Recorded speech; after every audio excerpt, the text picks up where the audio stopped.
Hey guys, welcome to another Awaken Chaos Era video. Today we're going to show you the elite versions on the spreadsheet that I talked about on the other videos here.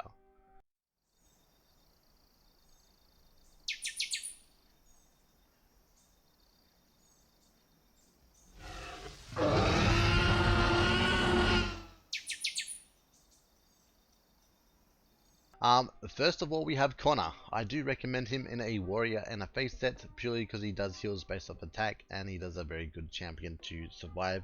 Obviously, you're probably not going to get a face set until endgame, so by then he might be obsolete for you, but I still use him every now and then in chapter farming, just because of the survivability and sustainability he can provide, because he does do attack up and a shield and then also provides a heal. And he doesn't do too much damage because he's built in a warrior set anyway. And then obviously Charles here is next. I recommend a Vanguard and a curse set. The reason why you would do a curse set is because of the taunt that he can apply, and he's a kind of a good strong survivability champion. I suggest the same set for PvP. Do love here, I recommend a curse in a warrior set and then pivot him into assassin and warrior. Celine, the same type of thing, a curse and a warrior set, then pivot over to assassin and warrior. Next is Vida. I do suggest a curse Terra, a curse and Terra. Abbott, curse and Terra as well, because he does heal on his A1. So if he hits the A1, he can heal another champion and provide him a shield. Same goes for PvP. Barak, as you know, I believe, is that the other champion that does bleed? I don't think so. I suggest a curse and warrior set to help him increase his damage. Tazago, decent champion, does cleanse himself, so a revival and a vanguard set to make him survive even harder to kill. Really good champion. Obviously Marion, her really good champion to have in your team for that lifesteal trait that she has. To help her do some output damage, you put her in a curse raider set and a assassin and raider set afterwards. Evelyn in a curse set, man, she can pop off with that A1 bonus turn. She is really good in a curse set, so if you are looking for some extra damage output, putting her in a curse set would work really well. I recommend the same set for PvP. Freya, as you all know, she does love doing debuffs on herself. Oh, not on herself, but on her enemies. So putting her in a curse with a raptor set to help her apply those debuffs is huge. And obviously, a lot of you guys probably have known Anna. She does invincible on her A2. So putting her in a revival set and a terror set to help her survive and be even more annoying is huge, and I recommend the same set for PvP. Next here we have Raven. Raven, she does some crazy amount of damage on her A3 based on the amount of negative effects are on the champion. So pairing her up with the assassin set and the warrior set would help her output some more damage. I recommend that the same set for PvP.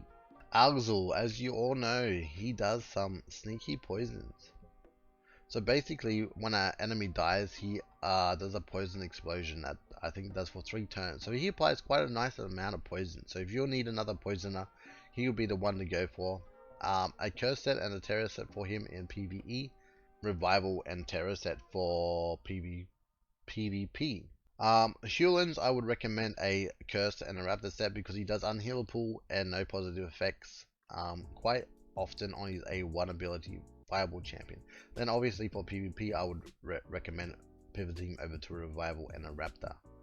Valuk, I would suggest putting in a revival and a raptor set because the higher the focus, the more chances he can apply poisons, even with his trait, not trait, passive ability.